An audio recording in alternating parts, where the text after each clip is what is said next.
They're going to struggle now or they're going to struggle later, right? How do we help them through it? And they're going to challenge now and they're going to challenge later, right? They're going to be strong-willed now. We don't want to break them of it. We want them to be strong-willed later in a way that's right, that's directed and bridled. How the heck are you? Better than I deserve. How are you doing? I'm doing pretty good too. I'm doing pretty good. Yeah, a lot of things going on. I was a little late getting on the call this morning, so I apologize for that. I'm Oh, I was so wait, actually on a business call, so it worked out well because I had this up and I was dealing with other things. I said, look, at some point they're going to jump on and I'm going to have to get off. So we gotcha. finished up just before you jumped in. Perfect. So I think this week we were going to talk about challenging, spirited, Mm-hmm. and or all of the above strong-willed kids. Yeah, and I'm excited for a couple reasons. Okay. One, I always learn from our discussions about this. And two, I've gained some insight over the last couple weeks that I haven't shared with people. Oh, well, let's just start with your insight, Cameron, because that gets me going. Okay. So, just so everyone's aware, I have 3 kids who have the diagnosis of autism spectrum disorder, and and then I have 5 neurotypical kids or kids without the diagnosis, and I suspect, there's some things that can come on there. Yeah, it adds up to 8. So, which, when you're talking to anyone else, you're the one that's kind of weird because you have a big family too. But Right. okay, so here's the insight. So hold on before you get into your insight. Yes. There's different levels of autism, right? I mean, for those of Oh our yeah. yeah. So it's kind of a spectrum, and there's a lot of different ways to describe it. But let's describe it this way for this conversation. Okay. On one end of the spectrum is level 3, more severe. Yep. Those are kids that may be nonverbal, that have tremendous difficulty communicating, understanding. It's definitely it's not a different way of thinking. It is a disability. Okay. Yes. We're going to put that on the table. And I have a son who is more severe and struggles with just common normal things. He And struggles with those and level 3 will require help and aid and support for living. for a lifetime. Yeah. Yep. Then there's Yeah. level 2, which is kind of mid-spectrum, that Mm-hmm. will still require support, but have the ability to manage things at a higher level. Let's just put it Mm-hmm. that way. Yep. And then there's level 1, which is, people get offended when you use the wrong terminology, but I don't care. I'm just going to say they're high functioning. They have some issues that they're a struggle for them. There's different things, but they are capable of things that typical kids are capable of. They can go to college, they can hold a job, they can do a lot of these things. But high functioning doesn't mean easy either. No. Okay, let's be clear. None of this means easy because Yeah. there's different struggles for every different area. Yeah. And for those who aren't on the spectrum, that doesn't mean easy either. You're right. Especially if they're spirited, willed or challenging. Yes. So, yes. Yeah, I will say that it does help as a dad, as soon as I had the first diagnosis, it was a lot of fun for me to recognize how many of the attributes that I just thought were typical that I had, that then my kids had, that are not typical. And it's just because I have some of the attributes of someone on the spectrum. I don't have a diagnosis and I'm not claiming one. But let me just say this, I relate strongly to certain behaviors and certain things. And I'll give this example. I didn't realize that most people don't have a number that bothers them or will not leave them alone.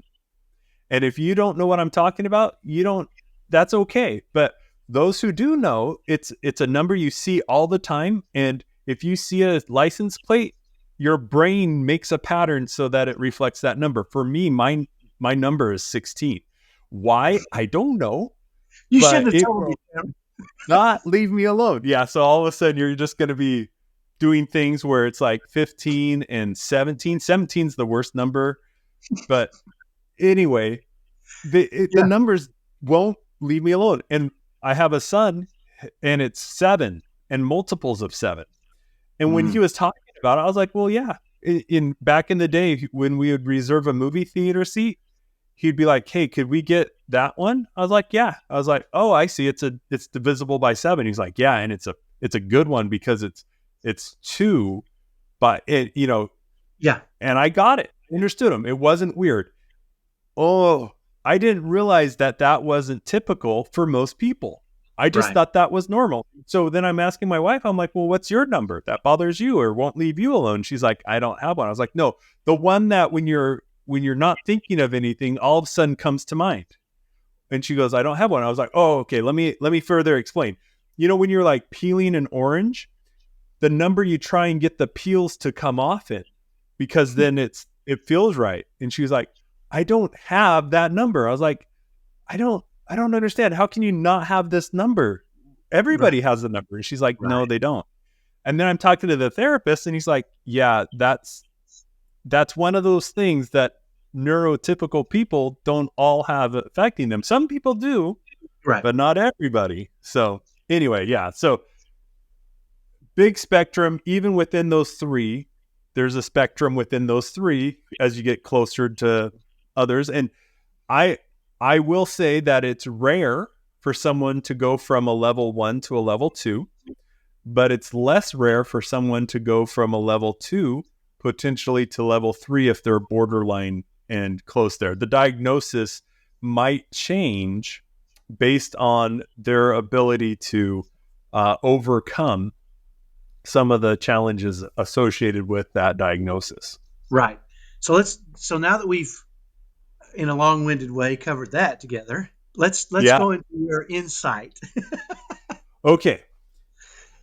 So, And this is challenging spirited, or strong-willed. And I'm not sure everybody uses these words, but we're just going to use them for the sake of this conversation. Yeah. Yeah, because it totally fits. It fits neurotypical kids and kids on the spectrum. Right. So this is my insight, and I'm just going to state it.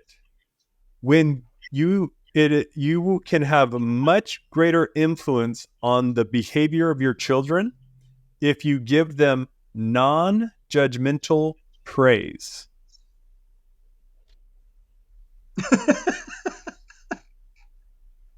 So praise without qualification. Praise without judgment. And I'll give you an example. If you've been working with your child to get them to take a shower every day and wash every crack and every crevice, because sometimes that's hard. That's hard for them. I tell you, the stinkiest kids in the world are the 6th and 7th grade girls, because they all of a sudden they start stinking and they don't realize that they stink. But I have 5 daughters and all of them have transitioned, and each one is like, whew, every day, not every other day, every day you got to wash, and you got to wash every crack and crevice. Mm-hmm. But when you're trying to work on that, sometimes you have to put in some disciplines, and sometimes it's artificial discipline so that the natural consequence doesn't label them as the stinky kid in the class. Right. You got to do what you got to do. Well, when they start to do that, sometimes when you praise them for doing that thing that you've been harping on them, it feels like you're still judging and you're still harping on them. So if you say, thank you for washing your cracks and crevices, or thank you for not stinking, that is a judgmental praise. You're praising them, but you're being very judgmental when you say it. Okay? So there's a way to do things that is not judgmental that seems to make a difference, for changing behavior. And if your kid takes out the trash, finally, right? You've been working with them to do it on their own, and they do it, and you're like, woohoo, they did it. You don't go and you say thank you for taking out the trash with intensity, because then they feel like, oh yeah, I'm never doing it, I'm never good enough, and they feel judged. But if you say, oh man, I walked into the kitchen this morning and it was so nice to be able to throw away XYZ because the trash was empty. Thank you. So you make it about your life becoming better because of something they chose to do, instead of them complying to that which you've been trying to get them to do forever. So compliance, thanking them for compliance, is just another way of you harping on them and controlling them. Expressing how great it feels to have your life be improved because of something they chose to do, that's the difference. And I couldn't figure out how to describe it except to say non-judgmental Yeah. ways. So what you just said is a principle of marketing that I believe in, right? And it goes like Okay. this. The first principle of in any good communication, I'll just say good communication in this case because that fits better. The All first right. thing is to have something good to say, right? The second principle is to say it well. Ah. And the third principle is to say it often, right? Eh. And Yeah. it's very interesting. One of the things that Shelly and I used to struggle with, and so there was two items that my wife didn't like to do, housework items, that I realized that if I took them over, it would make her happy. And so I framed it in a certain way, and it was kind of framed like this. I love my wife. I know she doesn't like to do this, so I'm going to do it because that's how much I love her. And she's going to feel my love because I'm going to perform the things that she just doesn't like to do. And those were folding clothes and washing dishes. Now, when I first started doing this, she was very good about saying thank you, but she was also very good about saying how I didn't do it exactly the same way she was going to do it. And this caused some contention, right? Because here I am feeling like I'm serving her and taking some things off her plate that I know she just didn't like to do. And she was criticizing me for it. And so we had a conversation where I said, hey, listen, the reason and I just described it to her the way I just described it just now. I know you don't like to do these things. So the reason I'm doing them is because I love you and I don't want you to have to do them if you don't want to. You do everything else beautifully. I realize that. And you do a lot. I said, but it doesn't, when you criticize, I'm already doing it. You're not. You can't nitpick when I do it because the dishes are clean and the clothes are folded. So let's come to some sort of an agreement here. Because what I don't want to do is say, you know what, if you're going to criticize me in my mind, if you're going to criticize me, forget it, I ain't doing it.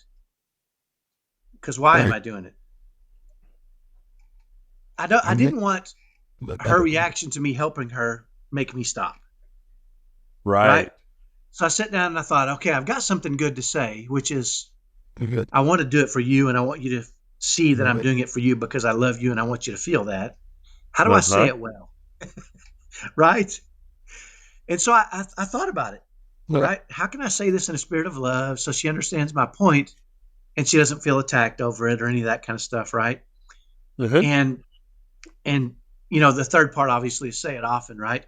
And she, after this conversation, I think she realized, you know what? He's doing it because he loves me, and I don't want him to stop doing it. I want him to fold clothes when there's clothes to be folded, and I want him to wash the dishes so I don't have to. I'll figure out how to do it on my end, right? But it was because of the communication we had, right? And I think one of the points you're making very clear to me is we need to be thoughtful. We need to take some time and be thoughtful in how we approach our kids in a lot of different areas, right? Just don't flap our lips at them, right? And Right. I call it, you've heard me say this, parenting by default, Uh-huh. right? I didn't grow up with perfect parents.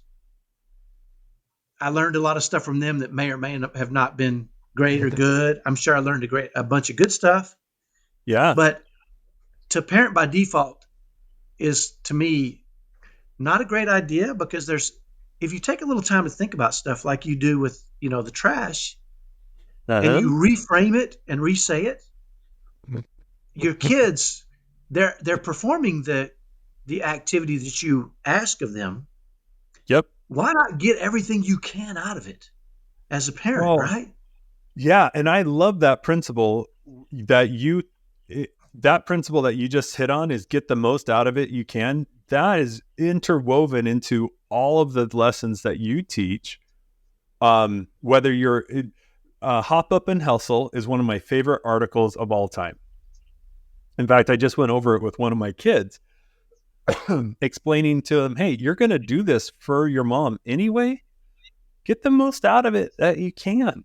You know, why do it with a grumpy face and kick in the dirt? Just hop up, hustle, get the most out of it. You're going to do it anyway. You're going to do it. So get the most out of it. And by the way, she liked that idea. Well, and the thing is too is if you personally, there's two parts to get the most out of it, right? Yeah. There's the internal, get the most out of it. I'm going to do this in the right spirit, because if I do it in the right spirit and make it fun, I'm going to enjoy it more. Yeah. That's the productive narcissist, Yeah. right? And then the other side of that is, if I do it in the right spirit and do it at my best, and the person that I'm doing it for will feel that, they get elevated as well, right? It goes back to, we talked about this, the bar graph, right? Or I think it's right. There's a horizontal line and a vertical line. Yep. Get as many And the squares. idea is to fill as many squares as you can, right? That's right. And get as much as you can personally out of it, to me, is the vertical line. If Okay. I've got to do something, I'm going to make it fun and I'm going to enjoy it to its utmost level.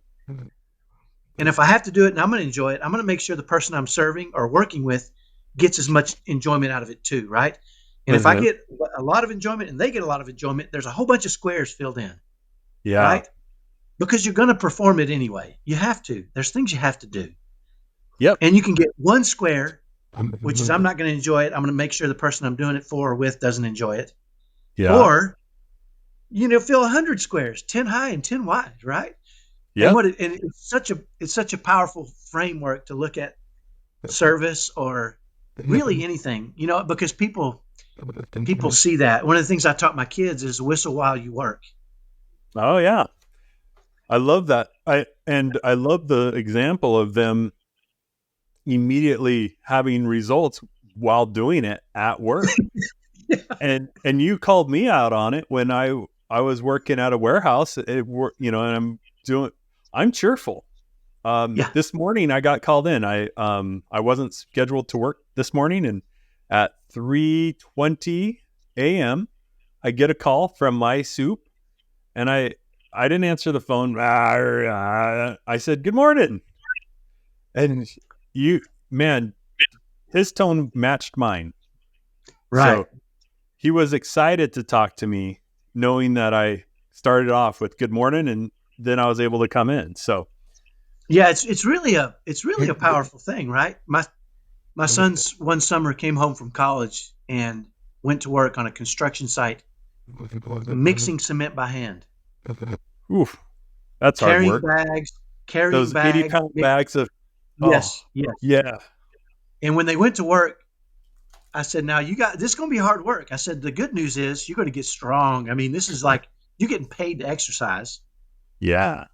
I said, "But whistle while you work. Whistle, the two of you whistle while you work and see what happens." And they were like, "Come on, Dad." I'm like, "Just do it. See what happens. Test, right? See what outcomes result from that." And sure enough, they did. And at the end of the day, they got called in and said, "We're bringing back you guys." And it wasn't long before they weren't carrying bags anymore. They were doing other stuff, right? Simply because they acted like they were enjoying their work. Yeah. Right? I mean, it seems like to me, I tell my kids, it's an unfair advantage that you can create for yourself in this world just by, getting all you can out of it and giving all you can out of it. Just giving everything you can. So easy to do. Yeah. But, and I love how it influences everybody else. So in the family, one of the things I did not enjoy camping, right? That was not my thing. I frankly, I despised it. I hated it, but it's something my family always enjoyed. And so as I'm loading up, as I'm doing all the stuff that I would rather not do to go do something that I would rather not do, I could I could whistle, if you will, figuratively while I worked, or I could just be solemn and be all disgruntled. I chose to whistle, and in the end, it not only changed what I was getting out of it, it also made it some of the best memories for my family. And now I actually do enjoy camping because I have the stuff I need to make it enjoyable. And now when I go to load and unload, those are the hardest things, but I know that I can get it done and get set up, and then everybody can go have fun, and I can just recover, right? I can be alone while they're all having fun, and I can recoup. And what I'm actually looking forward to now is I'm much stronger than I used to be. I'm in much better shape. So I'm curious if this makes camping even more enjoyable, where I'm not going to be exhausted after setting up camp. So anyway. Yeah, that's a great point. And let's go back to your insight, because Okay. we've steered away from it a little bit. Yeah. And the insight being, say it well. It's not really what you say, it's how you say it, right? And in what tone Right. you say it, right? And that can become hard. The point is that can become hard if you struggle, if you have to fight your kids for long periods of time to get them to do something. When they finally do it, it feels right to say it in a finely way. Yeah. And it's a hard thing to overcome, but thoughtfully thinking through it is very helpful. Yeah. I've also listened to you talk about how people who are advocating for their kids, they're so used to fighting the system, fighting doctors, trying to get the help their kids need. It bleeds over into all the other areas of their life, and they're at risk of actually fighting their kids when their kids are doing that which they should do. Yeah, it's really interesting. I heard something yesterday, as a matter of fact, that pounded me between my eyes, right? And Yeah. I've got this. I'm a pretty good at forgiving myself and giving myself grace, but I also feel the fiery darts sometimes, right? Right.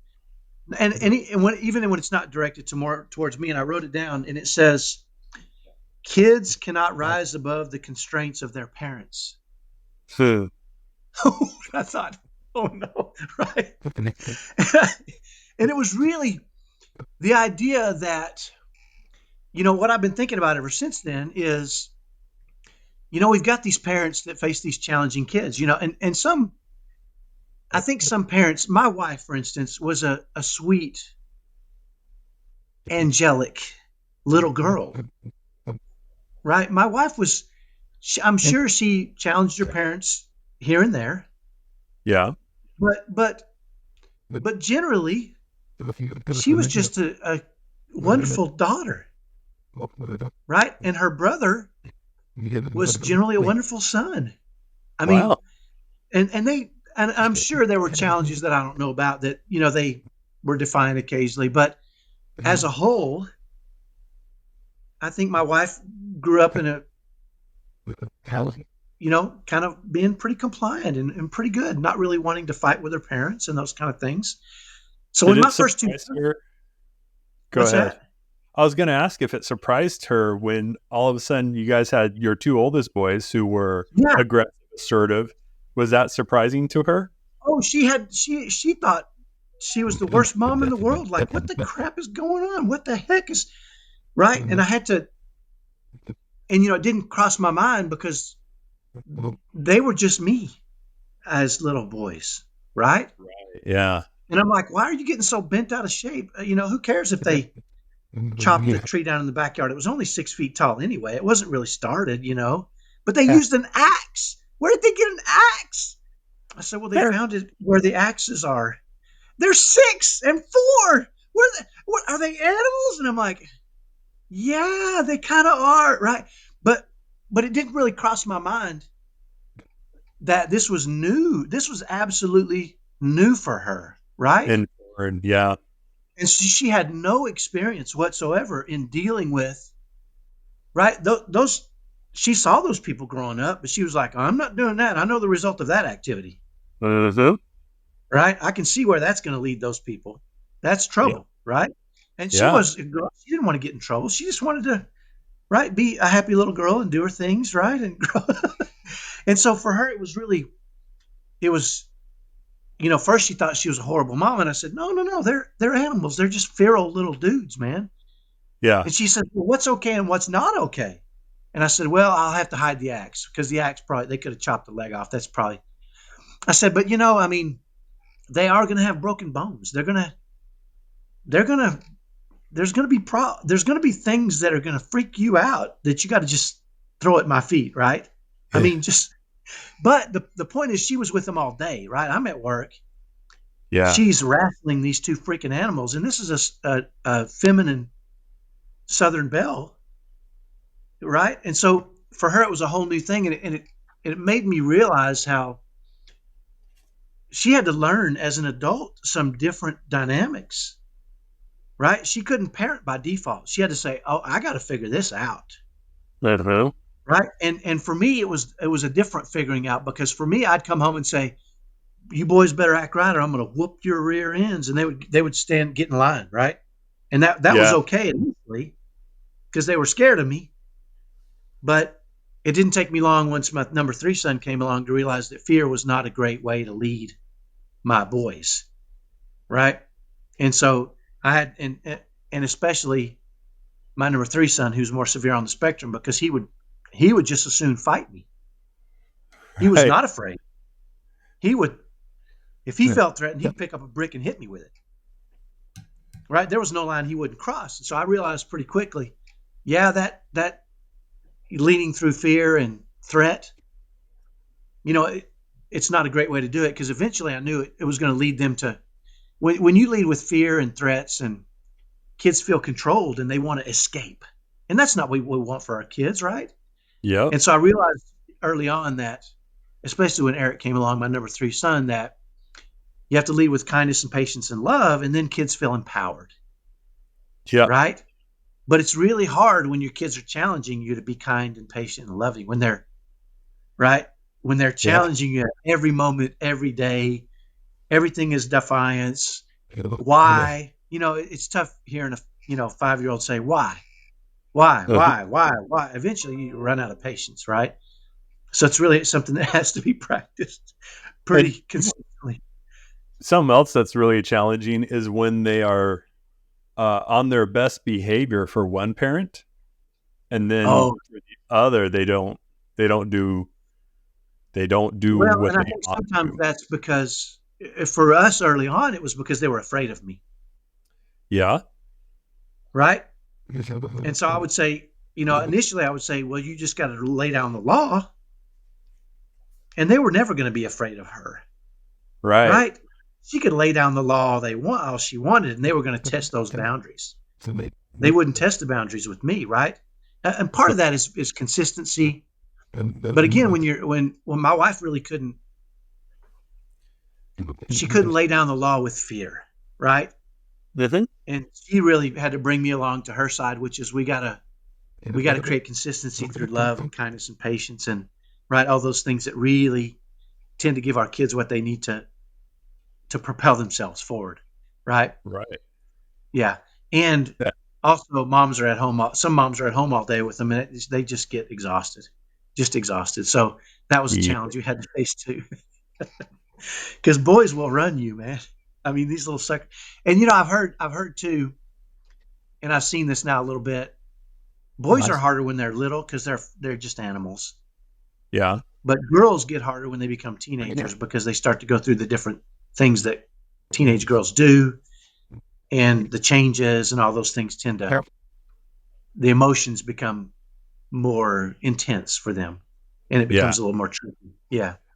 I have my I have 5 daughters, and they're all different. Uh, one of my daughters, I when she was 2, I recognized that she was completely different than her older sister, and I described her as like she can feel emotion deeply, Mm. and that was true then, and I think it's still true today. But even as a little one, she would feel emotion deeper than her siblings. So other people, for example, if I came down on the kids and, hey, that, that type of intone of the voice, the other two would be like, oh, yeah, okay, sorry.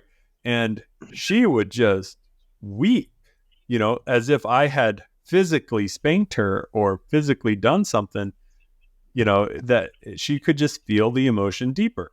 So I'm looking forward to someday when she's in a marriage, she's going to be able to love far deeper, and show that caring side. It's going to be miraculous to watch. On the other I love hand, I love the way you frame that, Cameron. Yeah, I love the way you frame that because this goes back to strong-willed, spirited, challenging kids, right? mhm, The goal is not to change them, right? Or to break their will, right? Because if the goal was to break their will, you would have said her deeper emotions are going to cause tremendous problems down the road. For everything's going to be so emotional that she's going to be an emotional wreck all the time. But you didn't frame it that way. You said she's going to be able to use those deeper emotions to love deeper and right, serve deeper, and all those the positive parts of those deeper emotions, right? I think all yep, too often as parents we want to break our kids of their strong will, right? Because we don't want to have to fight with them. mhm, But that strong will is a powerful force out in the world if they know how to use it correctly, right? Those yeah, emotions are a powerful thing out in the world if they learn how to use those correctly. And where else, what better place for them to learn how to use those things than in our homes, right? Which takes me back to my fear, right? Which is kids can't rise above the constraints of their parents. If we as parents are letting our emotions cause problems, Shelly said this to me one time, and it was one of the most powerful things she ever told me. She said, I came home from work one day and she was grinning from ear to ear. And this usually meant something. She had figured something out or she was celebrating a success, right? right. And she said, I learned something today. And I said, what's that? And she said, when my emotions are more important to me and cause more problems for me, and that's more important to me than my love for my kids, I got to figure that out. Wow, Right? that's deep. Yeah, Yeah. When my emotions are more important to me than my love for my kids, that's a problem because I'm in my emotions instead of able to serve properly. Right. Or when my emotions cause more problems for me and I can't serve my kids properly or love them properly, that's a problem, right? And I think we all struggle with this as parents because we're still figuring stuff out too as we go, right? I yeah, mean, I have this intensity. I have an intensity to me that is frightening sometimes. And sure. sometimes it looks my kids were teasing me the other day. And on a couple of occasions they've seen the intensity and they're like, "Holy crap. You look like you want to kill us." Right? This is and And I said, no, I just need you to know how important this is. Well, a couple of days ago, they were like, hey, Dad, can you do that face you do whenever you get real intense? We want our friends to see it. I'm like, no, I can't do it. That's funny. and I realized that face makes them believe I can kill somebody, right?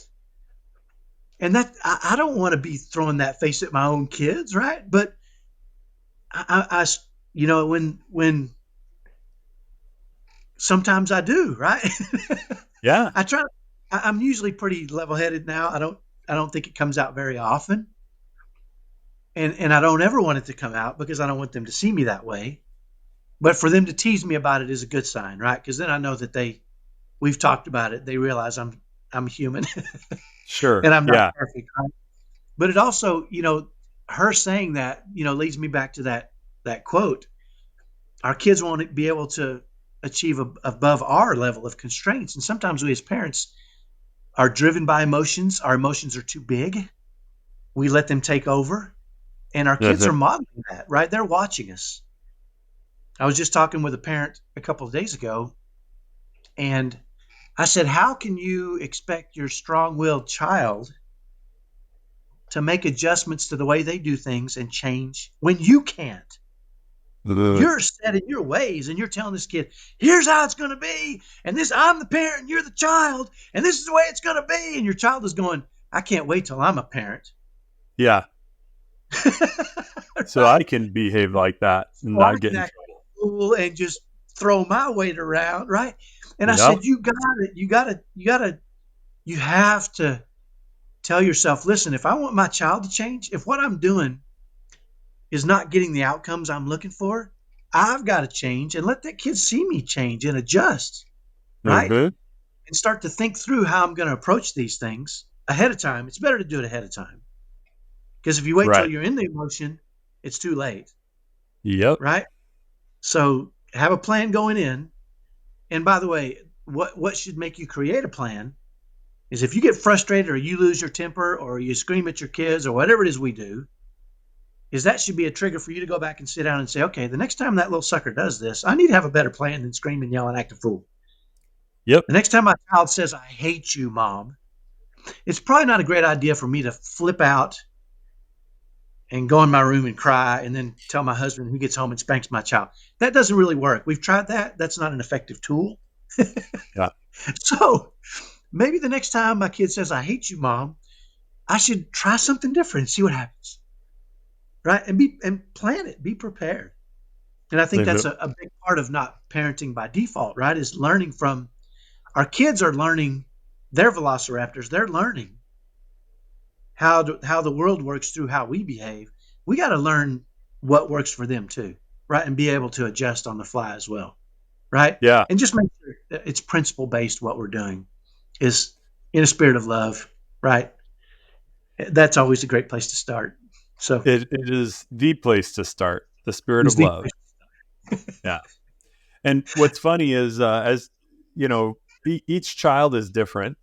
I have 8 of them. They're all different from each other. The 3 kids with the diagnosis are different from each other. Kids without the diagnoses, they're different from each other.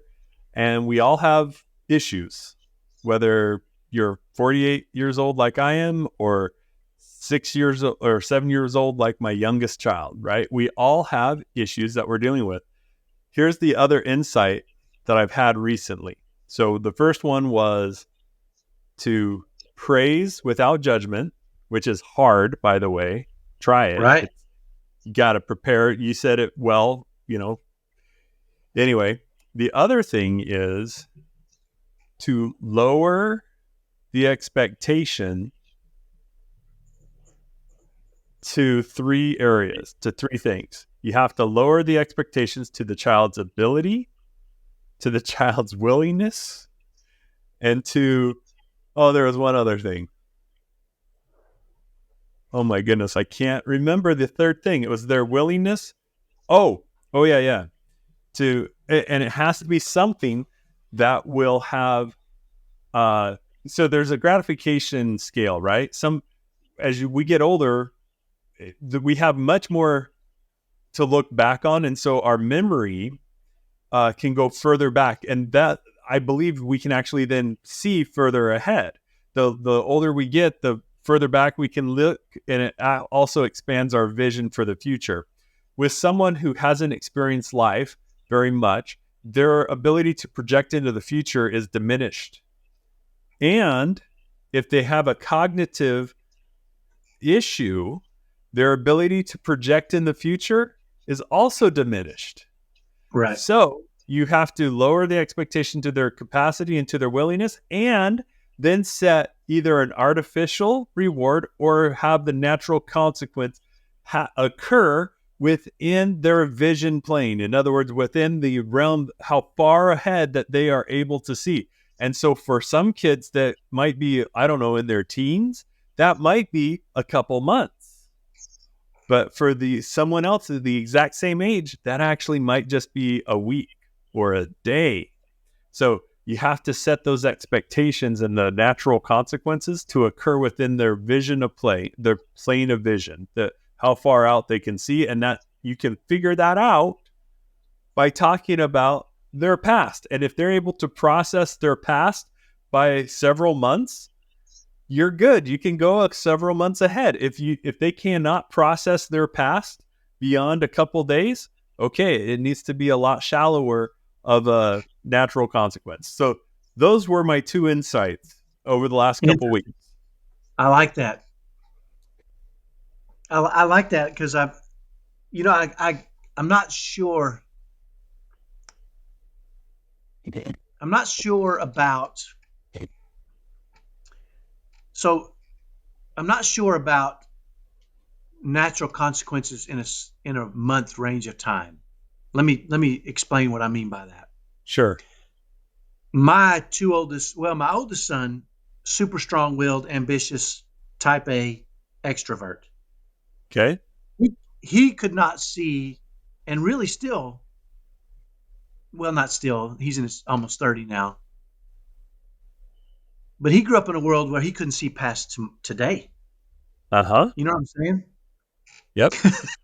I mean, and I liken it to a velociraptor that's just trying to make it through the day, right? He's trying to make sure he's fed. Uh-huh. The problem with a lot of our kids now is we live in this instant gratification world, right? Where they can scroll on their phones and get whatever they want to watch right now. Nothing. No commercial. Yeah. Yeah. Yeah. Everything is immediate, right? And so they have a tough time seeing tomorrow. Sometimes these kids, my second son, by the way, was a passive aggressive, strong-willed child, which means he would say, "Sure, yeah, whatever you say, Dad," and then go do whatever the crap he wanted to do. He wouldn't fight with me, right? He would just go do whatever the crap he wanted to do. And be defiant on his own, right? My first son would say, "I ain't doing that." No way, right? He would fight me. Number two would just say, "Yeah, whatever you want, Dad," and then he'd go do what he wanted, right? And so it was. Yeah. I had to face kind of both those animals, but I also realized my introvert he was driven by, he would get energy from doing things on his own. So he'd hop on YouTube and teach himself how to play the guitar. 6 months later, he'd come up and be playing the guitar, and I'm like, "When'd you learn that?" He's like, "I've been playing the guitar for 6 months in my room." I thought he was in his room, planning my demise, right? Because how to take over the world. That's right. If I was in my room for an hour at a time, you're in trouble. It's going to be problem. And same thing with my oldest son, right? Uh-huh. So one of the things that I tried to do with my sons is, natural consequences are great, but I would also preliminarily work through with them and say, "Listen, the reason I'm disciplining you right now is so you can learn to discipline yourself. I love you. I want you to learn discipline, and I apply that, and I'm going to help you with that now because I'm your father and I love you." Yeah. The world doesn't love you. If you do some of this crap out in the world, they'll throw your butt in jail and there will be no mercy, no love. You'll end up in a bad spot real fast. So sure. I wasn't above saying, "Listen, that's not going to happen in this house. There are going to be consequences. They might not be natural, but you need to know that's right, a step over where." And you probably agree with this. I mean, there's certain things nip in the bud. Yeah. So, but I also took the time to explain to my kids, right? Tried to say it well. The reason I discipline you is so that you can learn that you can discipline yourself. Yeah. Because I love you. I'm disciplining you because I love you. The world will not do that. Yeah. Right? The other create some discipline for you, help you create that discipline with our help. And I think, that's a big part of marriage too, Cameron, is we need checks and balances as grown-ups. Sure. And our spouses can be great at that, right? They keep us in line, they check us, and we check each other pretty regularly. And I'm not saying in a harsh or mean way. I'm just saying, there are things that I thought, yeah, Shelly wouldn't be real happy if I did that. So I didn't do it. Right. You know what I'm saying?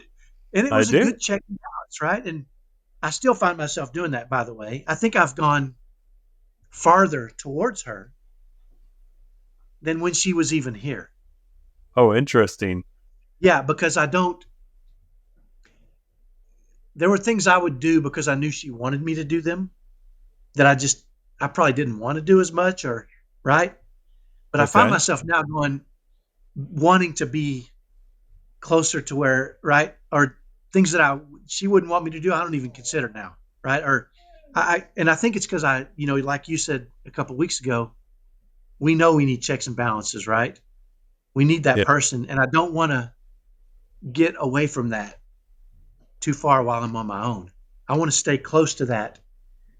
So it's how would she feel about this? How would she handle this?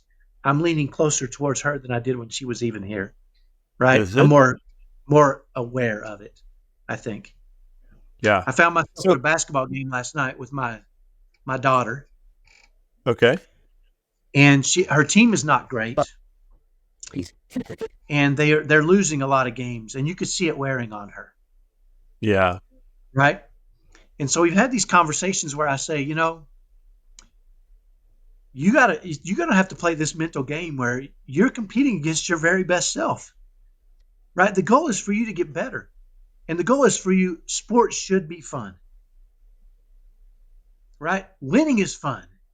Losing is not fun. It never is. But you've got to play some sort of mental game that you stay in it and you keep having joy and you keep competing against your better self, right? Because So, if you don't, it's going to beat the crap out of you and you're not going to enjoy this season. And that's not what sports is about. so I'm gonna restate what you said because I want to make sure I'm understanding. So, winning is fun. Losing, you said, is never fun. So, what you're telling your daughter to do is to figure out how she can win individually or in small ways when the overall score is a loss. Is Yeah, okay. that's exactly it. And it goes back to get everything you can out of this game, right? If you Yeah. can't get a win, get some joy, right? Try to perform at your highest level, Mm-hmm. right? Do everything you can, work this way, and also engage your teammates and say, you know what, we can do this. Let's keep fighting. We're down by 20. Let's see if we can Let's get down by. and work your teammates, right? And pat them on the rear end and pump them up when they make a great play, and lift them as well, right? Fill as many blocks as you can, because you're not going to be able to fill it with a win. It's obvious in a lot of cases, right? Yep. So I think that's what I was talking about, the natural consequences, is to find the natural consequences that occur earlier. And if you can't find them, you have to invent them. It becomes artificial consequences. And I love token economies, and I love that. I think it's great. One of the, here's the risk that I've seen some parents, they fall into the trap of protecting their child from a natural consequence until it has now left their plane of vision. So then the consequence is going to happen. I truly believe that every consequence from your decisions there will be a consequence. If a parent steps in and prevents that, all they've done is they've delayed it and perhaps made it so that there's not an opportunity for them to make a connection within their plane of vision. And so there's some risks if you protect your child from a consequence, that you're not really doing that. They will have that consequence someday, but you've made it so they can't learn from that. So, one of the things I've started doing a couple of years ago is I'm helping my kids deal with the consequences of their decisions, of mortality, and the decisions of others. So, Right. I'm not protecting them from those things, but I'm helping them deal with, okay, therefore what? This has happened. Therefore, this is how we respond. This is the situation. Therefore, this is what we do. My daughter would love to be on your daughter's basketball team, but the consequence of her back surgery is she's not allowed to play. Yeah. So one of the things we encouraged her to do is to support the team members who are playing, to support Right. those who are able to play and to cheer them on, and not to be that bitter. The temptation is just to ostracize and to protect yourself from the emotion of regret and fear of missing out by shunning it altogether. And that's not healthy. So deal with the consequence, not protect them from the consequence, just deal with it. I don't think, I love what you're saying there, because I saw this week, as a matter of fact, which is interesting. But I think you're exactly right. If they don't deal with, our kids are going to face hard things. Yeah. If we don't let them face hard things in our homes where we love them and can help them through it, if we just protect them and guard them from any consequences, they're going to get out into the world, and it's going to be a lot harder. They're not going to be prepared. It's going to be really tough, right? Mm-hmm. The key is not to, if your kid is a strong-willed child and he goes to school and gets kicked out, and you go to school and start screaming at him for kicking him out, it's not going to help your situation. Okay. Right. I'm working with a company right now that, I'll just give you a scenario. A 15-year-old is not doing her job. A 15-year-old? 1-5? 15-year-old. Yeah, 1-5. She's working somewhere. She's not doing her job. So the guy who is running the company basically says he's gonna have her in and saying, here's the problems. It's gonna be basically here's what I need. You're not doing this, but let's do it, and it'll be okay. If not, we're gonna have more problems, right? The 15-year-old decides to invite her mom into this thing. Oh, right. That changes it for me. Like, okay. Here's the point. So the optimist in me says, you know what? That's good. And that's what I said. It's probably good. Now, so what can happen is you can say, hey, Mom, my goal here is to help your daughter become a productive employee. So I'm glad you're here. We're going to talk about some of the things that she's not doing that are required. And, right, this is perfect, right? The pessimist in me, the realist in me, says Mom's coming in to protect her, right? And that's where you went immediately, right? Yeah. And that's where he went immediately. He went immediately there.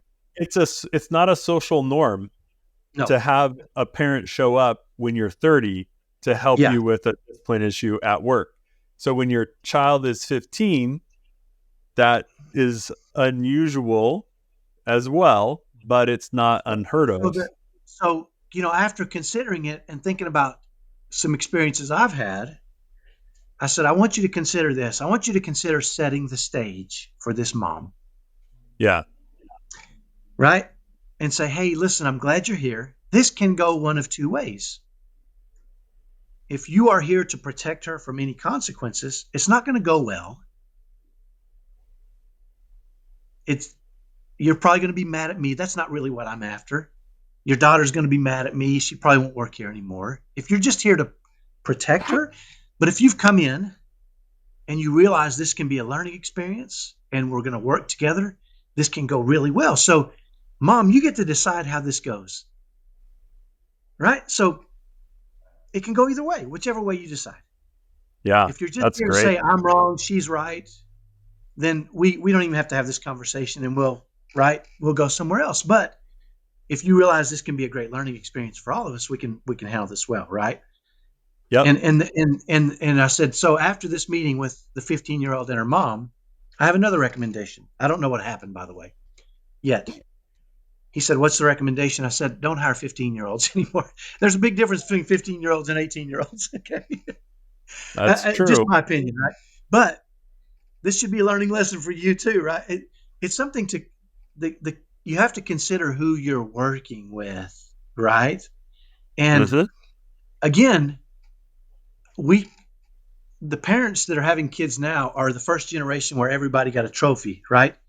And I disagree with they're teaching kids they are valuable just because they exist. And these kids have these extreme levels of self-esteem for no reason whatsoever. Now, we are all valuable just because we exist. And you should have a healthy level of self-esteem. But you also have to perform. If you want to be paid, you have to perform certain things. And that's right. We have to make sure we understand that you don't deserve money for nothing. You deserve Yeah. money for performance, right? We got to reframe this for these kids, right? Yep. And for some of And these parents too. Some of these it, parents grew up with that's all they know, right? I got a trophy for everything I did. Even if we lost every game this year, I got a trophy, and they pumped me up and told me how great I was, and I'm going to do the same with my kid. And this kid has all this self-esteem, and because I know as parents we see our kids' potential, but the world sees their results, what's and we really have to be interesting aware of those things. is I used to run a company of 50, 55 employees, and we had managers and supervisors. When I would hear a report from someone who was not performing, and then I would hear the supervisor say, well, they're trying really hard. Yeah. I was like, okay, so I'm glad you recognize that they're trying really hard. So what you're really telling me is they don't have the capacity to perform no matter how hard they try. So let's go ahead and end this. Oh, Right. no. That's not what I'm saying. Well, what are you saying then? Because if they're trying really hard and they're still failing to perform, it's not something that we can teach them because they're trying really hard. And it's really funny to call someone out and say, what you're telling me here is we should fire them now and stop working with them because they're trying their best. This is their best. They can't do more. Here's what's expected. They're missing the mark, so they should go away. And it's because these supervisors, these adults have been raised in that mentality that all that really matters, it's the thought that counts, is one of those sayings that I disagree with. Right. It does matter to some extent, but it's really, hey, I broke your leg trying to help. It's the thought that counts. No, it's the fact that you broke my leg that counts. Yeah. I think you're right. All too often, and you and I've talked about this, right? What's your outcome? Yeah. Right. So you're out in the world. You're doing things. Yep. If you're getting bad results, you might consider changing how you're doing things. Now, this is harsh. This makes you turn. This makes you work on yourself, right? Mm-hmm. But wait a minute. I'm valuable just because of me. I just get to be me. I'm valuable just because of me. I am. Well, if your outcomes are not what you want, try something different, right? I mean, because you want your results to reflect your effort, and if they don't, you should be adjusting, right? So I'll share with you something. Go ahead. I was going to say there is an equation that is somewhat true most of the time, and that is amount of effort in should equal more of the result out. And if it's not, you're not relying upon true principles, or you're not applying things to their fullest. Yeah. And I don't know, that's a controversial statement, and I tried to soften Well, it, but I'm going to make an even more controversial statement right now. okay, I'm ready. That's um, I'm gonna try to say it in the. Let me go back to what we said in the very first one. If this comes off as harsh or mean, that's not what we're trying to do. Okay. Yeah. I'm not a fan of the word deserve. Good. Okay. People say, well, I deserve better. Maybe you don't. Now, okay. I, I don't know what you deserve. I don't know who you are. But if you think you deserve happiness as a family, deserve is a scary word. Okay. And you're just default parenting, or you're just sitting back and letting whatever it is you're doing doesn't mean you Yep. deserve.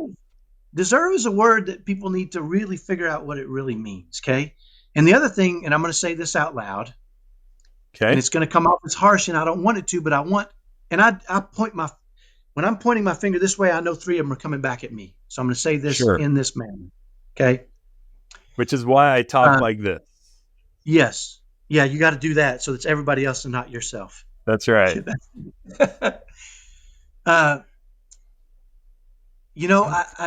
Social media is the king of somebody comes on there and vents or complains about something. To me, it's the same thing, by the way. Venting negatively is complaining. That's the definition of complaining. If you vent and you do it in a negative way, it's complaining. Look up the definitions. People go online, Okay. they vent online.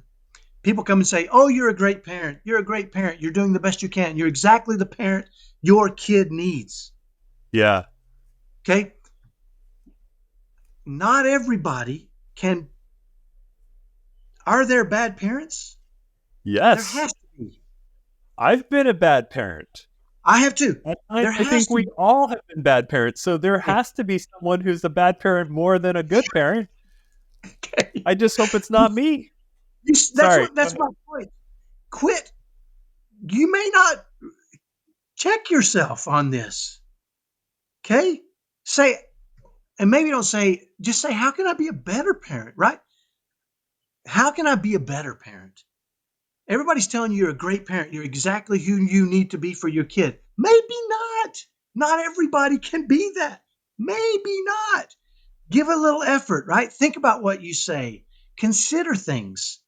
Yesterday I was sitting in the stands, and my son is 6'5". My daughter's twin brother plays basketball. Uh-huh. He's 6'5". He's a big, strong, strapping man. And he doesn't get much playing time right now. Yeah. And he's a sophomore, right? He's a sophomore, yeah. Okay. But I've had people come to me and say,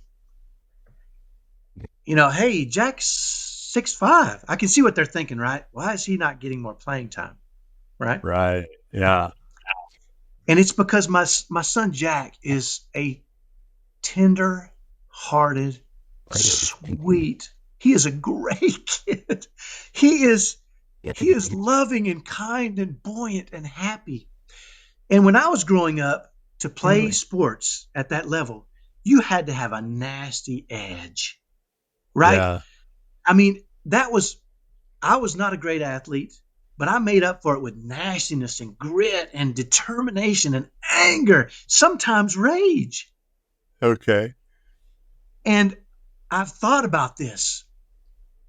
He doesn't really have that. We go to the Y, and I'll see him over there taking shots, and he'll slide up next to a 10-year-old and start smiling at him and shooting and mirroring him. He's making friends with 10-year-olds, and they see what he's doing, and he starts making. Now we go to the Y. He knows everybody. Everybody loves Jack, right? He's just this sweet. He's the kindest, sweetest kid, and I love that about him, right? Yep. I don't want him to be angry and mean. I want him to be a good man more than I want him to be a great athlete. Right. Yeah. And so my oldest son, who was more physical and angry and that played with that mentality, comes to me and says, you want me to talk to Jack about, like playing nasty? I said, no, not really. Not really. And he says, what? And I said, I'd rather him be a good man than a great athlete, right? I Yeah. love the way he is, right? And so the idea, we really need to think long term for these kids as well, right? We need to say, for me, I want him to be a big, strong man that's a good man, that's friendly and kind, right? I don't want Yeah. I don't want to turn him into some stinking animal so he can be a good high school athlete. I'm sure it would help him, but I don't really want that. The same. Now, if there's a way for him to turn it on and off, which I think I'm going to have him talk to you a little bit about that. Right. But I don't want to be that. I like him just the way he is, right? I long term, it's much more important to me that he's this than this, right? And so there's thought that goes into that for me. And I've talked to people and they've said, "You've really thought about this?" And I said, "Yes, I've thought about it." You know what? Because I think about all my kids, and I spend time. One of the things that I spend time considering each of them individually, right? And who they are and how to best parent them in the way that they need it. I like to I think it's important for us to do that. You mentioned this, you got 8 kids and they're all different. Yep. They're all going to present different challenges. They're all going to have different temperaments. They're all going to have different emotional levels. They're all going to, right? They're different. And they're going to need to be, you're going to need to lead and guide them in different ways, Uh-huh. right? I have parents come to me and say, how do you treat all your kids equally? Yeah, you don't. You really don't, man. You work Yeah. with kids on an individual basis, in my mind. What when someone says equally, what do you hear? Because I'm offended by the concept of equal unless it's principle based. So I equally apply the principles to my kids, but because they're different, everything is totally different. But the principles, I Yeah. apply the same principles across the board. When I think of somebody that says that, it um, it's somebody who's a parent to a bunch of kids and not a parent to each individual kid, right? I Oh don't yeah, say that out loud, sure. but I think it's okay. I got this group here. I'm just gonna run them this direction, right? And I think again. I'll go back to not every parent's a great parent. Some of us Mhm. may need a lot of work, right? To Yep. parent your kids as a group seems a little short sighted to me. And obviously kids are resilient. They can turn out good even. I've seen some really good men come out of really bad situations. I've seen some really bad men come out of great situations. You really don't know the path. But I Yeah. really I really like the idea of giving my kids as many unfair advantages as I can by trying to think through this stuff, right? I think Sure. that's why we do what we do. Why we're having these conversations Yep. is because we really our goal is to give them every opportunity.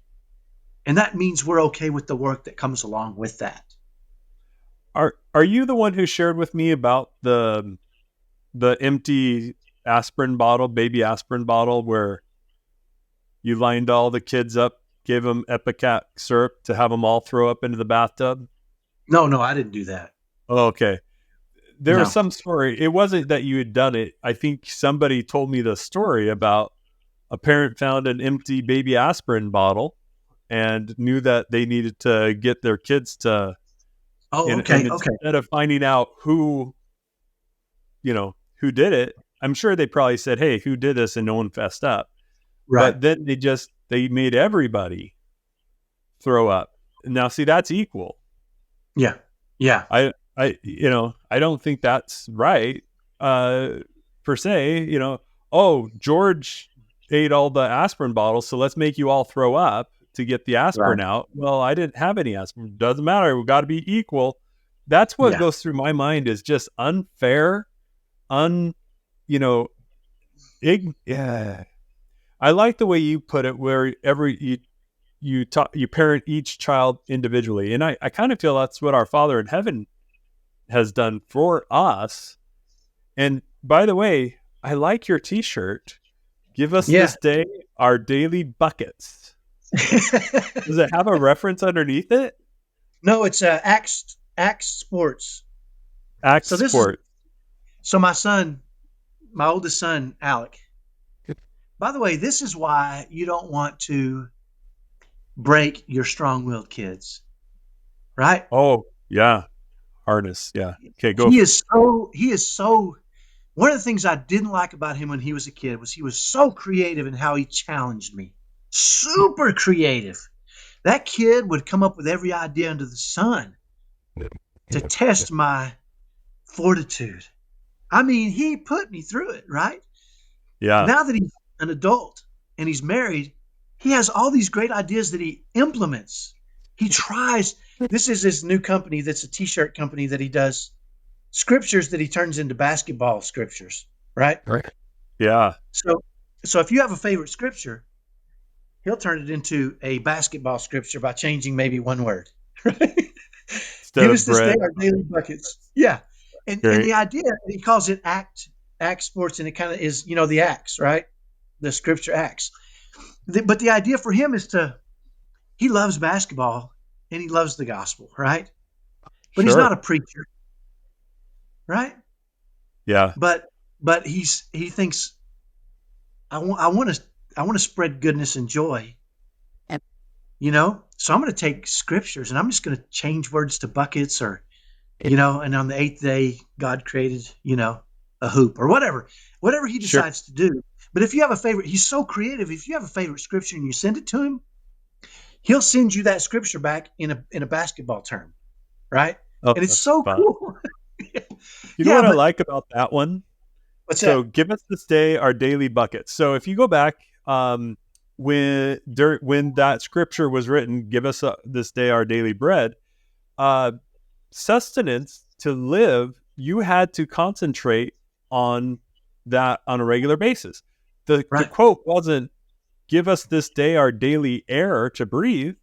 It was give us this day our daily bread, that which you worked for, the reward for the work that you were putting into it.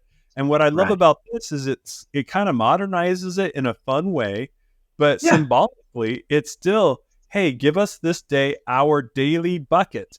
It's not it's expected that you're going to have to do something more than just breathe to receive those buckets or those blessings. And I like that symbolism. So, you know what? Here's a story that you may not know, and this is why he gave me this shirt. Okay. He created this shirt. He after I told him this story, he went home and made this shirt and gave it to me. And it hatched this idea for him. And it was this when Shelley died, I almost died too. Right. You were sick. You were as sick as I've ever seen someone who wasn't in a hospital. Yeah. And I could not walk up my own flight of stairs without sitting at the top and resting for 10 minutes. And my body was ravaged. Yeah. And I could not, and I'm not a spring chicken anymore, right? But the one thing that I could do was I could go out and shoot a free throw. And then I'd have to rest, right? Or maybe I'd shoot too. Uh-huh. But I love shooting. Shooting is something I love. And if you hand a basketball to me, I'm looking for something to throw it in automatically, right? Yeah. Because I love to do that. And I got a membership at the Y, and I would go up there and sometimes sit for an hour and shoot for 10 minutes because my body was so ravaged I couldn't, right? And over time, slowly, maybe I'd shoot for 15 minutes and then maybe 20, but it took me years. I mean, we're talking about, and recently in the past couple of months, my son went over to the Y with me and we're shooting. He's like, "Oh my gosh, Dad, you're like, you're getting around. You're back. Yeah, he said, you're back. And I said, you know what? I really think shooting buckets saved me. It was my way of slowly restoring my health because, I would get in my own head and I knew it wasn't a great place to be. So I'd go shoot buckets. It removed it removed the weight. I could just shoot. I could just shoot, right? And I loved it. And I said, I really believe that shooting buckets brought me back. That's really And, cool. I didn't know and that. he went home and made me this shirt. And I'm like, oh, it's my favorite shirt in the whole world, right? Because I Yeah. really do. It restored, not only did it restore my health, but it kept my sanity, right? It helped me cope through some of my most difficult moments is I was shooting, just Yeah. shooting, just shooting. And so it means a lot to me, but when he said that to me, he said, you're like, give us this day our daily buckets. And I'm like, what did you just say? And he's like, do you like that? I'm like, you have no idea. And he Yeah. immediately ran home and made me a t-shirt, right? But it hatched this idea, but his creativity, if I had broken him, if I had said, stop all that, just stop challenging me, you know, Uh-huh. it would have snatched some of that. He writes screenplays for short films. He does all these really creative things in his life. Because I never tried to break him with the creativity, I just helped him learn to focus it, right? In Yep. in certain directions. And it's really, now he loves that part of his life. And he knows how to direct it in a productive manner, right? The strong Yep. will that he has, I don't want it to go away, right? I want him to use Yeah. it for good. And so the kids that challenge us that are spirited, we really got to resist the temptation to make our lives easier by squelching it, right? And one way to go about that is to see how far into the future you can project your vision for your child. And I have a daughter who is very quick-witted, and she has been snarky is one term that people have used to describe her since she's been very young. This is a true story. When she was 4 years old, my wife was pregnant with our seventh child, and she was at the dentist's office going to get a cleaning. 4-year-old cleanings that you got to make them feel comfortable. So the hygienist is like, "So, are you excited about your the baby who's coming?"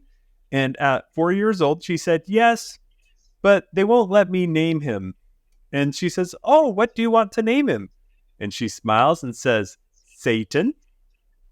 She's 4 years old. Okay.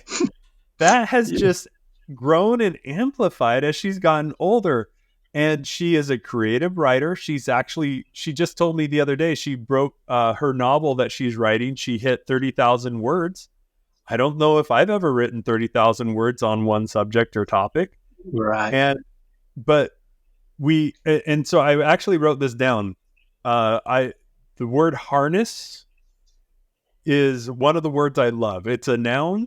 You have a harness, but it becomes a verb when you put it into action. And for her, I hope she harnesses all of that wit, all of that internal, all the things that she is now hopefully applying appropriately and not saying all the time, but she's going to harness that and put it into her creative writing and put it into the way that she goes about things. And it's so fun, Kyle, to not kill that, because we could have, because it's been edgy. It's been edgy her whole life. Getting up in church on fast and testimony meeting, where it's open to the congregation to come up and share their testimony about Jesus Christ. Sometimes her testimony was not about Jesus Christ, and we were unsure what it was she was going to talk about. And we had to look forward to the future for her and what it could potentially mean for her to be able to keep that, but we would help her bridle it so that it would be appropriate when she would use it. And it's still a challenge. She's a teenager still. And so, but it's fun. The other day, I had my wife plug her ears because my daughter and I have a morbid sense of humor. She is a deep thinker. I don't know if her sense of humor is morbid, but she can get my morbid sense of humor. My wife doesn't like my morbid sense of humor the way that I enjoy it. So my daughter said something. I had something to say back.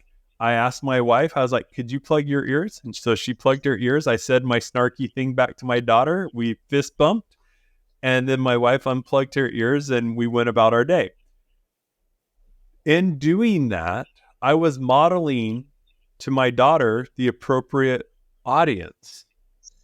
Now, later I told my wife what it was, but I wanted my daughter to see that I was sensitive to those who were going to hear it so that she wouldn't think that you can just say whatever comes to your mind at any given point. And we've had the discussion many times to harness and to bridle and to leverage all of the things that are internal and let them out when it's appropriate, where you can get as much good as possible, right? When it can bring as much joy and happiness to others, and it's going to cause the least amount of harm to others. Because my morbid sense of humor, it can hurt people. It can really hurt people. And sometimes it hurts them without knowing. And most recently, I was talking to the sweet lady. She was asking me some advice, and I was telling her what you taught, what you teach, hook, story, offer, because she's trying to launch a book. And I was like, well, it needs a hook, a story, and an offer. And she goes, well, can you give me an example? I was like, well, I'm working on some marketing too. And my hook is was sitting in my car watching my son, wondering if he was going to end his life in traffic. And that was devastating to her. That hurt her internally. I was like, well, yeah, it's a good hook. I don't like it. It's a good hook. Right. So I'm teaching my daughter these principles instead of telling her to be different and to change. And it's the one thing my oldest daughter, who's 24 now, beautiful young woman, strong personality.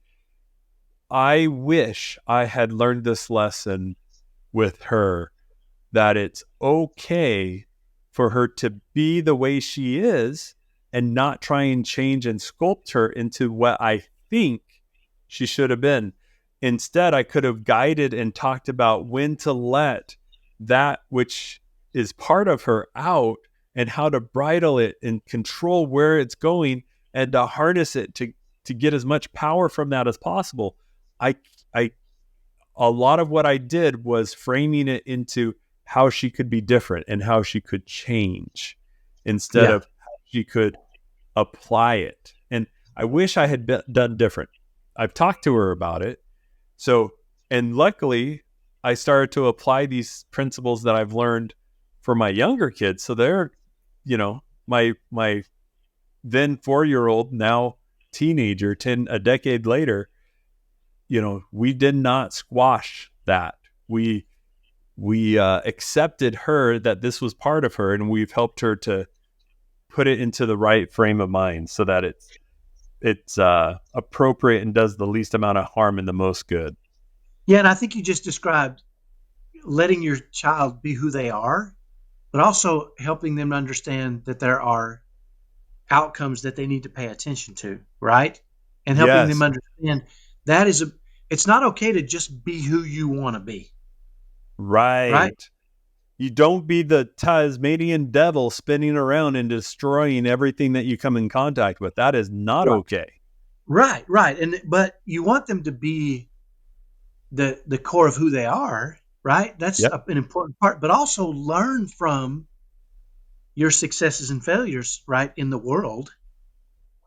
Right. One of the problems I have these days is people that, and this is going to be another probably touchy subject for some people, is, I believe there's a cost to what you do in this world, and people don't like that. Right. We've got one of my son's best friends is an atheist who has big giant gauges in his ears, Uh-huh. and he's tattooed up. And for people who don't know what a gauge is, it looks like someone took a piece of PVC pipe, cut it, and then stuck it in their earlobe. Yeah, it's kind It's of their like some old African, like an African king or something, that something. It's just, yeah. It's not an earring, but it stretches the lobe out, so there's a big hole in it. Yeah, yeah. and and he there's a lot of people out there that say don't judge me, and you say, you're right, you shouldn't judge people, but the world does. There's a cost when you have a gauge in your ear. Some people they're gonna say, yeah, I'm not talking to that guy because he's got a gauge in his ear. That There's a cost to things. Now, people want to do the craziest, wildest stuff. They want to put rings in their noses. They want to tattoo up their necks. They want to do all these things. They don't want there to be any cost. And they're mad at you if there is a cost, but there is a cost. Now, should there be a cost? Probably not. Maybe not. Who knows? Yeah. I don't curse. Okay? I don't curse. Never. Ever. If I burn myself, I say, I am Allah, whatever. I've got made up words. My kids laugh at me. Right? Because I don't want to pay the cost. Maybe the world's okay with cursing, but if one person doesn't like cursing and I curse and they go, I don't want to be around that person, I'm not really interested in paying that price. Listen. But there is a price for what you do and what you say in this world. And whether it's fair or not, I'm going to live in the world as it's created. Right? I'm going to do my best to create my own world, but I also have to live in the world that's around me. And we got to let kids see there's costs to certain things, right? And let them understand that your outcomes are the cost you pay for saying things quick-witted or, being morbid in the wrong situation. There's a cost, and you need to, if you're okay with paying that, right? There's also a cost to smoking cigarettes, to vaping, to cigars. There's costs to a lot of things, right? Not showering, having dreadlocked hair. There's a cost to all this stuff. Nobody wants to pay it anymore. They're mad at you if they have to pay it. But believe me, they're paying the cost. Now, you got to ask yourself. One step further. Okay. They want the benefits of it, and they don't want to pay the cost. So that's exactly right. Yeah. I have a cousin who does dreadlocks, and she always has. No worries, right? But she does it to signal her peer group something about herself. Right. And then the guy at work, oh my goodness, it's some of the most beautiful ink I've seen in ages. Okay. It's an American flag on his forearm, and it is so detailed. It's gorgeous. Now, I'm a fan of ink. I don't have any tattoos for religious purposes. I won't. But boy, howdy, do I admire his ink work. Totally different than there's a guy on Dry Bar Comedy. You should look it up. It's on YouTube. It's called I've seen him. Okay, yeah. The Prisoner of Anyway, very entertaining. Tattoos all the way up, all those things. He's paying a cost, but there's also the benefit of that. And if you're okay paying the cost and having the benefit, that's one thing. And hey, more power to you. It's when you want the benefit and you're not willing to pay the cost. Sorry, that's not how it works. Right. That's and I think way too many folks think there shouldn't be a cost for anything anymore. Yeah. I should be able to put a piercing in my forehead. Mm-hmm. And if you pass judgment on me, something's wrong with you. You know what? Guess what? There's a cost. There's a cost. And if you got to be okay to pay that cost. Now, if it bothers you that people judge you when you do things that are outrageous or crazy, that's the cost you pay. Now, and again, you got to pay attention to these outcomes, right? I had a son who was my oldest son, very quick-witted, strong-willed, would challenge teachers and paid a price. Mm-hmm. And he would come home and he would say, she's doing so and so and so. And I'd say, well, tell me about what's happening. And he would never give me the full range of what his part in it was, Sure. right? I mean, I'll give you a fun example. He got into a fight when he was in elementary school, Okay. and he came home and he was busted up. And I said, "What happened?" "I got in a fight." "What happened?" He told me what happened. So I went up to the school because I knew I was going to have to anyway, because both of them got busted up a little bit. And I said, "Well, here's what happened." Teacher said, "Yeah, that's not exactly what happened." "Really?" "Yeah."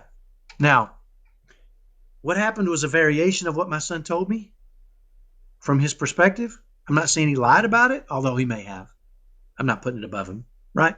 Sure. Yeah.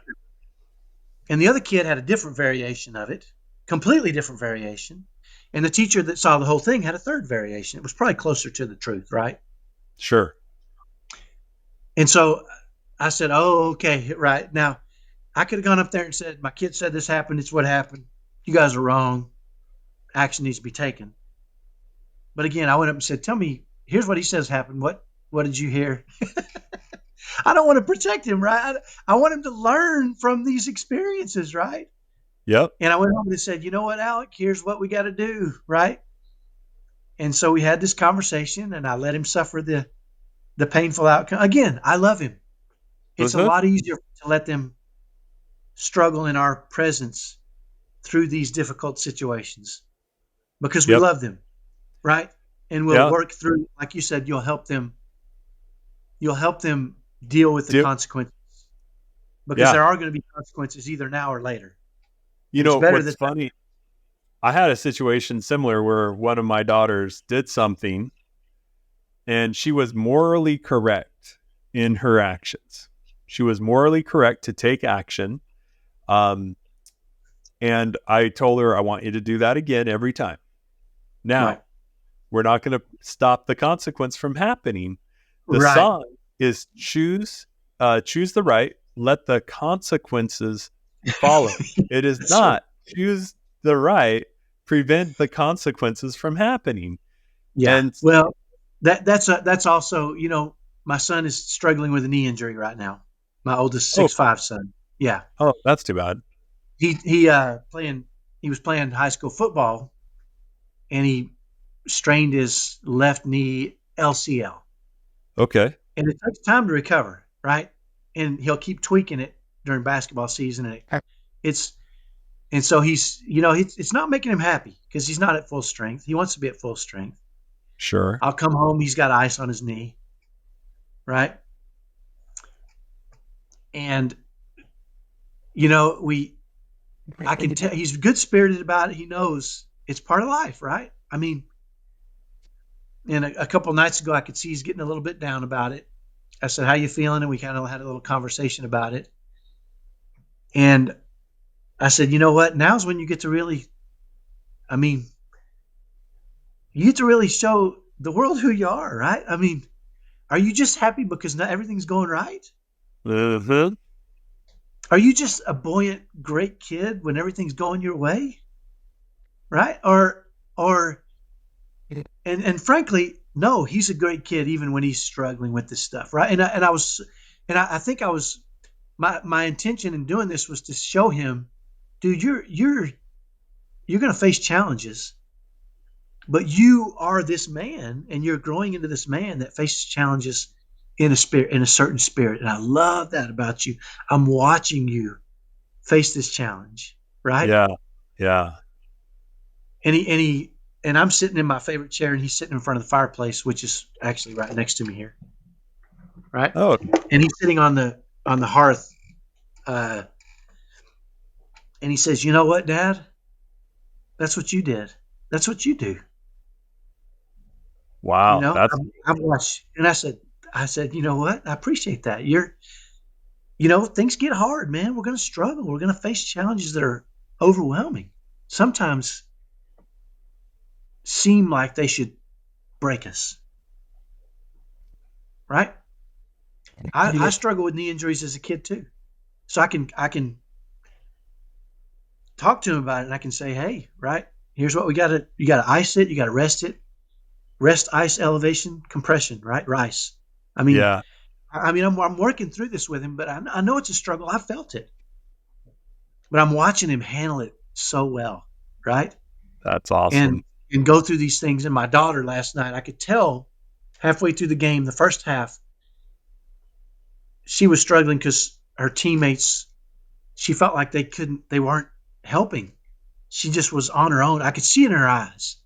Yeah. And she came off the court at halftime, and I could see her eyes. It was in her eyes like, I can't do everything. She was right. She was really trying her hardest, and she was just, I could tell she was feeling let down. And she looked at me, right? And I looked at her and I said, hey, now's the time to play with joy. Stand up, right? You're facing this is the hardest part. What are you going to do right now? You know, she came back out after halftime and had one of her best games, even though they lost. Right. She fought, she struggled, she worked. And after the game, I said, you know what? I don't think you guys lost pretty bad. I don't think I've ever been prouder of you than to see you at the breaking point, right? And then reframe this thing and go, you know what? This is not how I ain't going down like this. Yep. And to see my son do it and realize they've started to. That's what they should be learning as kids, right? Is how to manage those difficult things. We can't hide them from them because the world will not allow that. There's no way. They're going to struggle now or they're going to struggle later, right? How do we help them through it? And they're going to challenge now and they're going to challenge later, right? They're going to be strong-willed now. We don't want to break them of it. We want them to be strong-willed later in a way that's right, that's directed and bridled. And I think it's going to take a lot of effort on our parts. Yep. To really work through that and to think about it. How do we do this, right? How do we let them grow that spirit in a positive way? Teach them discipline, teach them when it's appropriate, teach them when it's not, right? And not be about us. Mm-hmm. It's not about our emotions and feeling attacked and feeling challenged. It's about teaching them how to run that road. Can we talk a little bit about the risks of being you and I are very different. We grew up very different.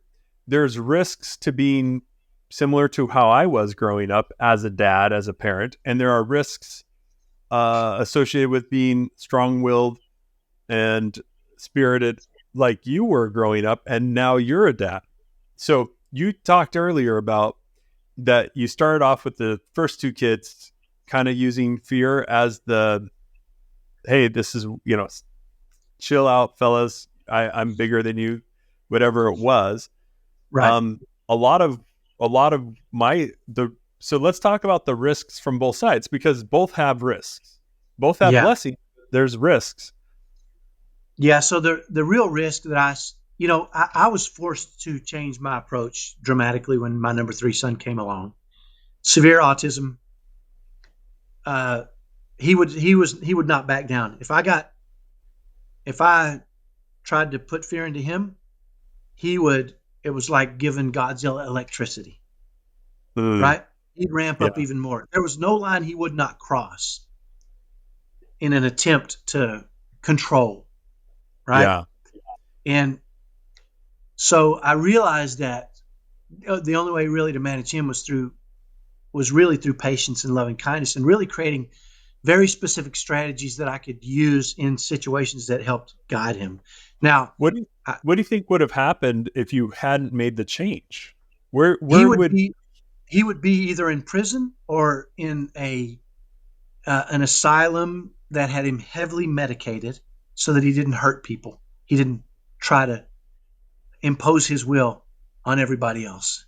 That I truly believe he's learned how to regulate himself by watching us, and he's learned how to control his emotions because he gets really ramped up, and he knows there's a line he knows there's a line he can't cross in public, right? Sometimes he'll still try it here, but it doesn't work, and so he realizes it doesn't work, and he doesn't cross that. I can let him go out and do things on his own. I know examples of I've got people that I know very close to my family who have kids that have challenged.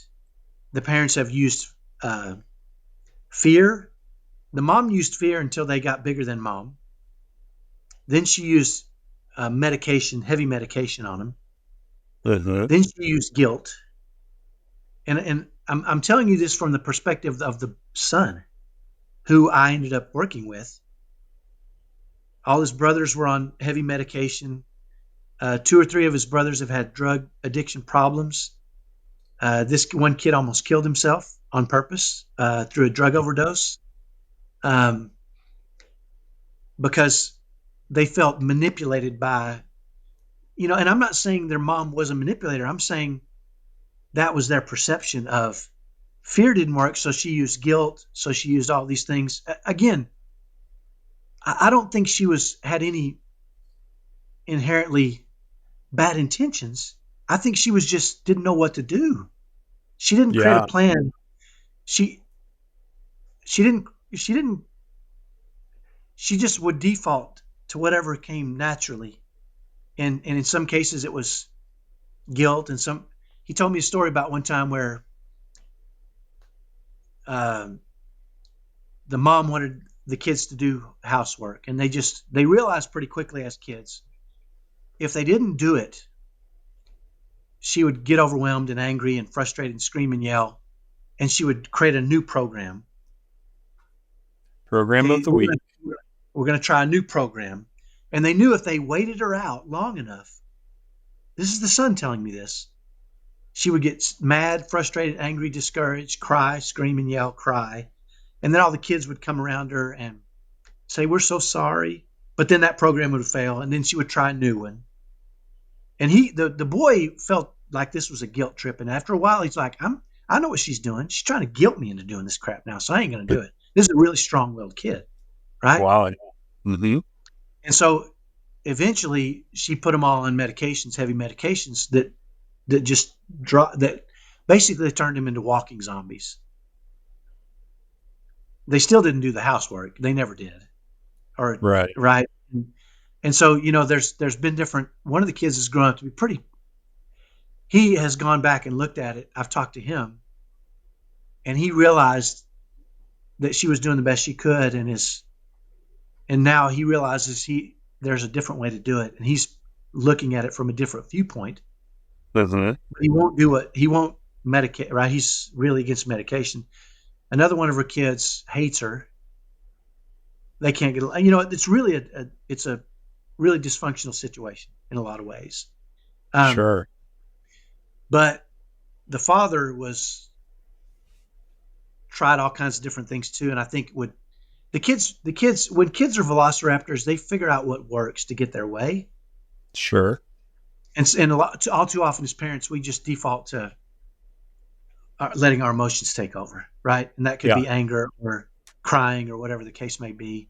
And the kids learn from these experiences. And I'm not saying these kids are bad, by the way, because that's not what I'm saying at all. I'm saying these kids they're figuring out how to get what they want or do what they want or try to work within the world they're in. Mm-hmm. And we're not perfect parents, right? So nope. sometimes we're figuring it out too. So really strong-willed kids, it's not that they're being bad. They just they're figuring things out. They're testing, they're creative, they're smart. They learn what happens. They learn how to work the system in their right. We just have to create a system that helps them learn that being good, being kind, being friendly, being helpful is the very best way to get everything you want in this world, right? And if we don't teach them that, they learn other ways to do things. Mm-hmm. Again, way to get everything you want and judgment on the parenting. I realize that not hard when you have kids, right? And kids are going to challenge you and test you. But so default is not a great idea. Okay, so I'm going to restate kind of what you're describing. So if you are a strong-willed, spirited parent and you're raising challenging, spirited, strong-willed children, that conflict could escalate so much so that then you lose all influence over your child because they are either taken from you, heavily medicated, or put into an institution. So you no longer have any influence. You're no longer their parent. In the same way, on the other side of the coin, the passive coin, the go with the flow coin, the risk is that your child will then control everything and not learn any self-control. And as soon as they are inter society, they will be locked up.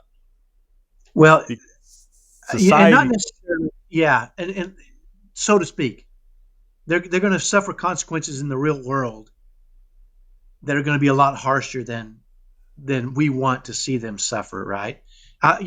Your wife shared a story with me, by the way. Okay. And she said that your daughter was struggling with some things, and your mom thought, I'm going to treat her in a loving way, and I'm just going to give her space.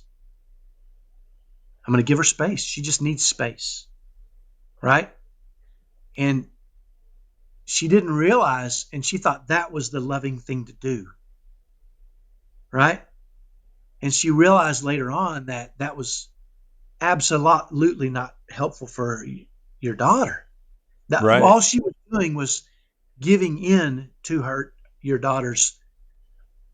Your daughter was getting what she wanted, which was leave me the crap alone, Mom. Yeah. Well, Because as soon as she had space, she could go do whatever she wanted.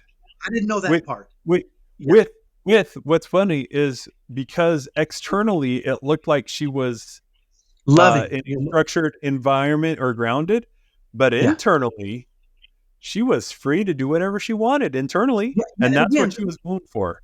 And again, we're not saying we need to be clear. We're not saying kids are bad. They're just doing what works, right? They're doing to figure out how the world works, and to here's one of the things I realized with my number 3 son. I did some research. My son has oppositional defiance disorder. My number 3 son, more severe on the spectrum. Yeah. So he really can't understand consequences very well. Anyway. Yep. Okay. So I read this. I was studying this, and it said that the typical parent makes 50 commands a day of their kids. And I said, that sounds crazy to me. I don't command my kid to do anything. Right? So one morning before he left for school, I counted. And before he left for school, I counted 29 things. Get ready. Put your shoes on. Eat your breakfast. These are all me telling him what to do. 29 commands before he even left the house. Now, kids that are strong-willed or spirited or challenging, they think they want to control their worlds. They think we control their worlds. So they're going to fight that because they want to be in charge of their life. This is a natural thing for us all, right? The reality is we as parents don't have any control of anything, and we know that because we're wise enough to know we have no control of anything. But they think, because they can't see beyond tomorrow, that we're controlling their world. So they're going to create that resistance, right? And so my job is to give him as much control as I can in healthy ways, right? I created a specific strategy for that to decide what really mattered, give him as much control as I could, but also make sure that there were some things that were lines in the sand, right? You don't. But I had control over everything in his life, and I thought I got to give him more control over 99% of it, because 99% of it doesn't matter. The 1% that's really important to him in his life, that's where I need to give him structure. The rest of it, the kid doesn't have to make up his bed every day. Now, some people might not like that, but does he know how to make his bed up? Yes. When he moves out of the house, is he capable of making his bed? Yes. Okay. I'm not going to worry about bed making up. Okay? That's not a battle I want to fight. That's not a control I want to have. Is he going to go to church with me? Yes. That's a line that I'm going to draw. Now, how do I give him all kinds of control in going to church? He gets to pick out his tie, his pants, his shoes, which one are you going to wear? How many of the, I'm going to give him 99% of the control. The only 1% I want is that he goes with me. Right? So it's really, and this took me a year to develop this strategy. This was a long time because if I said, Eric, let's go get ice cream. He heard that as, I'm controlling you and you're going to eat ice cream. And he would say, no, even though he loves ice cream. I'm like, why would he not want to go get ice cream? And I realized I was saying it, let's go get ice cream was a command. Even though I've said it kindly, hey, Eric, let's go get ice cream. He heard a command because Yeah. he's so strong willed, right? Yep. So I had to say, Eric, would you like to go get ice cream? It changed it for him. He said, of course. What am I, stupid? Right? I mean, or Eric, would you like to wear your blue pants or your brown pants to church? Would you like to wear this pair of shoes or this pair? Would you like to wear this tie or this tie? This shirt or this shirt? It's up to you. Would you like to brush your teeth now or 5 minutes before we go? Would you like to get breakfast before we go? Would you like to do, right? I give him all this control over all these things that don't matter. And then I say, all right, you ready to go? Sometimes he would say no. I would say, okay, you going to be ready in 5 minutes or 10 minutes? 5 minutes. Okay. 5 minutes later. Hey, it's 5 minutes later. You said you were ready to go. Are you ready to go? You said, yeah, I'm ready. Perfect. Right. And now that sounds like a lot of work, but let me tell you what's worse. Fighting over everything is a lot of work and it exhausts me. Right. Yeah. But asking questions, letting him control 99% of the interactions. And I think that's the key with these kids, that we got to really figure out. We got to write. I have a list of things that really matter for him. Everything else is up for grabs with him. Do you want this? Do you want that? What about this? What do you think of that? And it's all questions, right? This is a strategy that was a long, hard process to learn. But now that kid has 99% control of his life and he thinks he's happy. The things that really matter are the areas that I give him the discipline that really matter, right? Now, Yeah. with your other kids, you don't have to do 99%, right? There's a balance in there, but you got to find it. Yeah. You know, your kid may express their control by just not wanting to make their bed. And if you're a mom that wants beds made, you might have to consider that something it's flexible. If your kids are strong-willed, right? You got to consider, you said it earlier, lower your expectations with their ability, with their willingness, and help them see the vision, right? Yeah. Sometimes make your bed because I want you to, because I like all the beds made up. That may not be a fight worth having, right? Right. It wasn't for me. My kids don't do chores around our house. Now, here's what does happen. I say, hey, Chloe, will you help me do the dishes? She says, sure. I say, Jack, will you help me? Sure. Hey, Chloe, I walked by your room. It was kind of messy. I know. Can you clean it up? Sure, I'll clean it up. I walk by the next day. It's not cleaned up. Hey, Chloe, you said you'd clean it up today. Yesterday? Will you do it today? I'm sorry, Dad. I'll get to it today. I walk by the next day. Chloe, if you don't clean up your room, you won't be doing this. Okay, I got it. Right. So there's so much flexibility in what I do with my kids because they're all these Yeah. powerful souls, these spirited kids that want, right? She knows how to clean up her room. Yeah. And when she becomes an adult, she can choose what she wants. Right. I want her to learn what she cares about and what she doesn't care about now. Right. And I'm going to say that I agree with you in all of what you're saying. There's one addition thing, and that sometimes it's good to develop a habit of being able to work within a system, doing things where there isn't flexibility. But that's one of those lines you got to choose. Okay, is this one of those things or not? By the way, my aunt who passed away this past year, she was appalled all the time that Sarah and I don't make our beds as adults. Yeah. And what was fun though is I was like, well, let's give it a try and let's see what the big deal is. And I actually like having my bed made. Yeah. I was surprised. I didn't, I was like, what's the big deal? Oh, well, I tried it. So my aunt, she had influence on me as an adult, and I started making my bed as an adult. But am I going to make my kids make their bed? No. But if it was important that the beds were made, then I would figure out a way either for them to make their beds or for their beds to be made.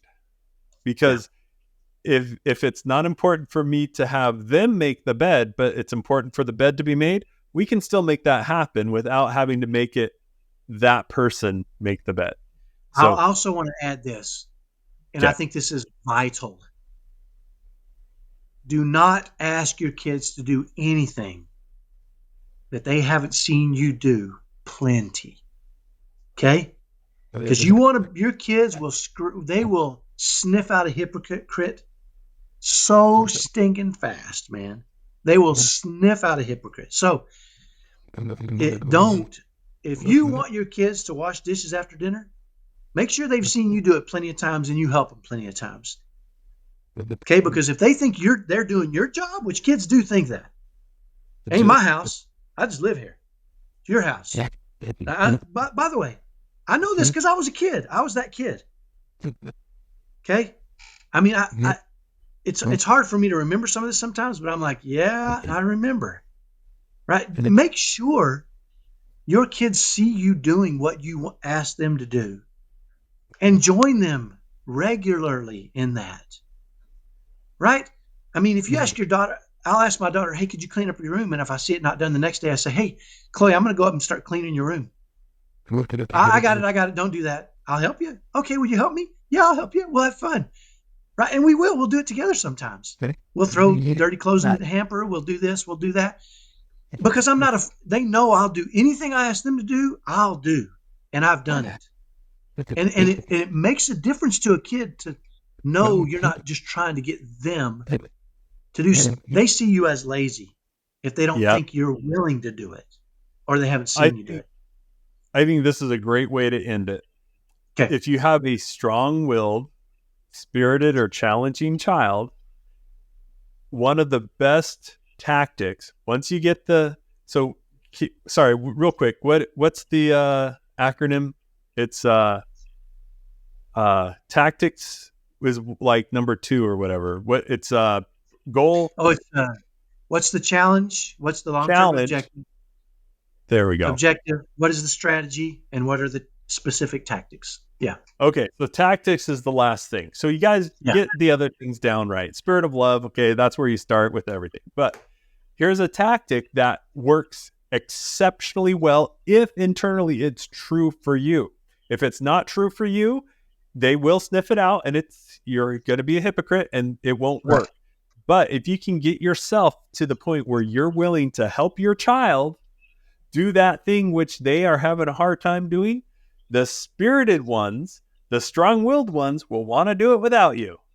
And so you help them a couple times, hallelujah, they start doing it on their own. It's great way to end. Yeah. Great way to end, Cameron. I like that. I appreciate the time, Cameron. Thanks for the conversation. You bet.